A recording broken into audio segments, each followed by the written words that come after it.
CM Conway, the filmmaker of How to Successfully Fail in Hollywood.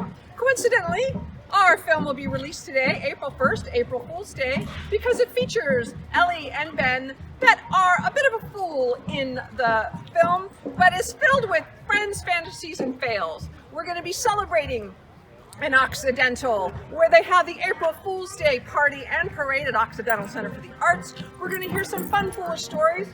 And I think the Fool's Parade is coming. So, funnyfailurefilm.com. You'll find it on your favorite streaming platform. And let's join the parade. Come on, let's go.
Several dating failures, and the one that sticks out to me is the time I'd met with somebody, and when we got inside the restaurant, all I could do was stare at his forehead because he had posted pictures that clearly were of him about 10 years ago, and I was about 25. I was going on a date with someone who was about 40. I thought, wow, okay, 40, he looks great for 40.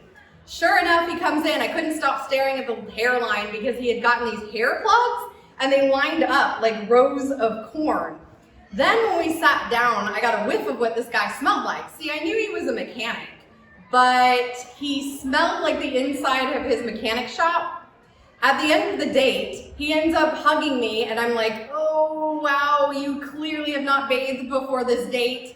And he tells me, oh, hey, I hope you give me a second chance. I didn't know that you were gonna actually look like your pictures. I promised to take a shower before the date next time. And I thought to myself, you should have showered before, buddy. Why now? I must have been about 3 years old, and we were at a Christmas dinner at my grandparents' house.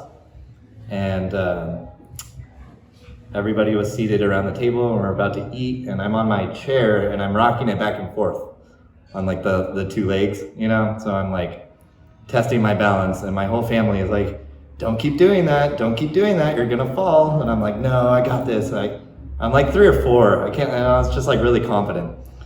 And eventually I actually fell and tipped over, and everybody started laughing at me. Everybody around the table, rah, ha, ha, ha, ha. And I was so embarrassed and so intimidated that I roared like a lion. I went, rah! And I ran away, and I didn't sit in for the dinner, for the rest of the Christmas dinner. And then, so years later, I put this mask on for the first time at a party about 2 weeks ago. And it connected with that story in my brain where I finally felt like I was the animal I was roaring for as a kid. And that's why this mask feels so special to be on my body. Yeah. So I was a Girl Scout counselor in a summer camp, and they are all super into pranks. I mean, it was like, you know, mess with the other cabin, steal things, everything about pranks. And then I went and I was a camp counselor at another camp, and I tried to do the same thing. I thought it would be funny to do the same kind of prank. So I went around and I stole all of the little girls' stuffed animals all around the camp. I had about 50 stuffed animals. And my goal was going to be to have all the animals in a circle doing a tea party when they came in to the fire, for the fire night. And But it didn't happen because when the girls got to their cabins, they all became hysterical, uncontrollably crying, sobbing, and it went completely out of control, and they felt violated, and the counselors, I got fired, and the counselors had a fit that I would even take their stuffed animals and their bears, and it turned out to be a giant failure. And when the sun goes down, I'm like, I'm going to do sundown, you know? And then the whole thing, I'm looking around and it's like, everybody's watching the stage this way. I'm like, what do you do?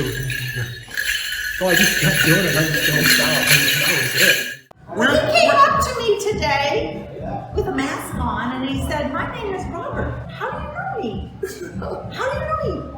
How do I know you? I know you because I know your friend Mindy, I know your friend Durich, I know others that you know, Right. and I know your boyfriend Robert. Yes. Yes. Okay. Right. What Mindy said, my friend Robert, I have a friend named Robert too. And I'm like, okay. But this is you. This is it's it. you. Now we met. I take here. a friend to Warriors basketball games. They go to the Warriors games together. They both love basketball. It happened when I was serving in the U.S. Embassy in Japan. And this is a secret, but when the President of the United States was there, George H. Bush, he was with the Prime Minister, and they had a very big event, and it was very serious. And my fellow Foreign Service officer and I, we had the job of helping everybody go from the reception where the President was standing up down to the seated dinner, and it was really a big event. And we were just standing there helping people go along, and then a funny thing happened. While we were sitting there, we were next to the men's room, and all of a sudden, the Secret Service come in, and they break into the men's room, and they look all up and down the men's room. And then along comes the President's doctor, and the doctor goes in, and then the President of the United States comes, and somebody's taking his jacket off like that, and he jumps into the men's room. And my friend looks at me and he says, "Wow, that's a lot of people. I wonder who has the job of the zipper." But one evening, it was karaoke night at the Arthury in Guerneville. I was singing with a friend of mine. We were really having a good time. We sang a song called "The Way," made famous by a group called Fastball. In the middle of the song, this really attractive woman came up to me, started leaning on my shoulder, mooning. She was a real sweetheart. I finished the song. We got into a little conversation. She got in the car with me. We're driving toward my house. It was about 8 miles away. We get halfway there and she leans over and says, "You remember my name, don't you?" And I said, "Oh my God, no, I don't. I don't remember your name." And she said, "Seriously? Turn the car around. I want to go back to the R3. I don't want to have anything to do with you." You know, I'm in the Occidental Choir, and once several years ago, we did a piece that had a recorder duet in the beginning for soprano and alto recorder. And I wasn't scheduled to be in it, but well, the fellow that played the alto recorder couldn't make it to one of the shows, and he'd seen me play a soprano recorder before, so he wrote me into filling in for him.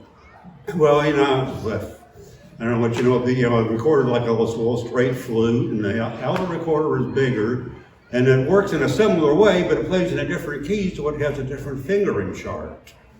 But anyway, we practiced it and everything went okay, but when it come time for the show, we started to play the duet and the damn thing squawked, and my brain just had a file error and I couldn't get the alto fingering chart to come up. And you know, everything I tried to play didn't work, and I was up there for, you know, what was actually less than a minute, but it seemed like forever with an instrument I couldn't play.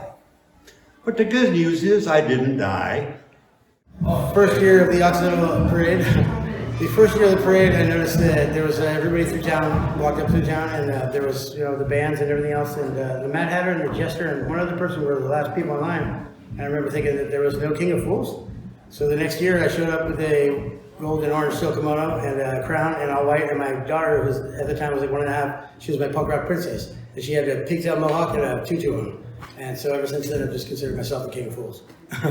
A friend of mine who was an executive asked me to go down there to be an assistant art director on a movie. I had done many plays with him, and I had been a production designer of a couple of indie shows of his that never really did well, although one of them was a hit in Guatemala or somewhere. And so I went down, and he assured me that it would be an easy job for me, and it was the only Reese Witherspoon movie that didn't make any money. I get this text, and it says, "Attention Beverly." And I've never been Beverly, nor will I be Beverly. So the flub is, when I got this, I was on air.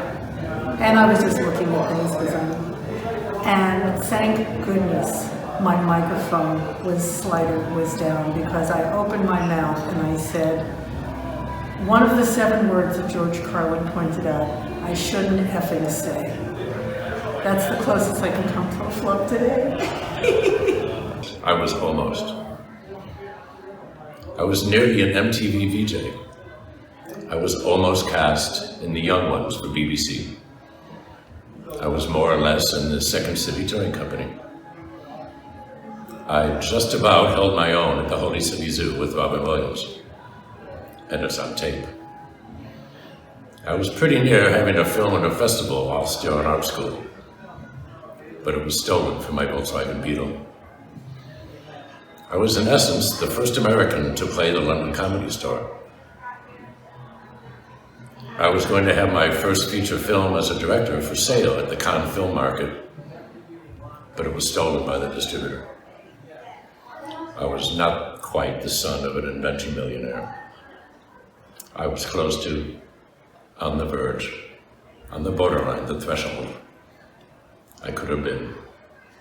I was on the cusp, nearly forgotten. I brushed with fame and obscurity. And that's my story, and it's all true.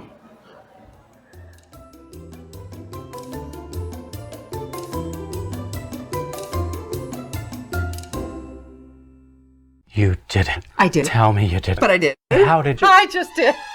As unique as I like to think I am, my story is not.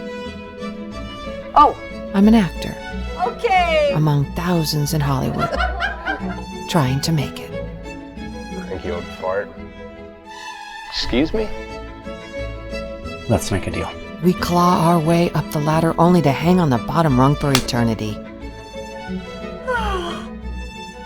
Not bad. Don't even think about it! We are patient, courageous, and apparently forgettable. On the floor, squirming nude. Interesting. 9 times? I knew you could do it. Unbelievable. Oh. If you've ever wanted to peek behind the curtain of Tinseltown, brace yourself. Go for it. The tale isn't pretty, but it's pretty funny. Yes, sir. You can learn from my blunders. But to see if the two of you have chemistry. The secrets to successfully fail in Hollywood. Don't follow at least one, and I guarantee you'll have more success than me. Get on with it. Fame is so fleeting.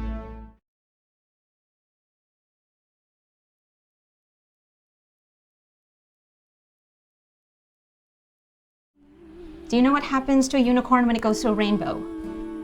It turns unisex.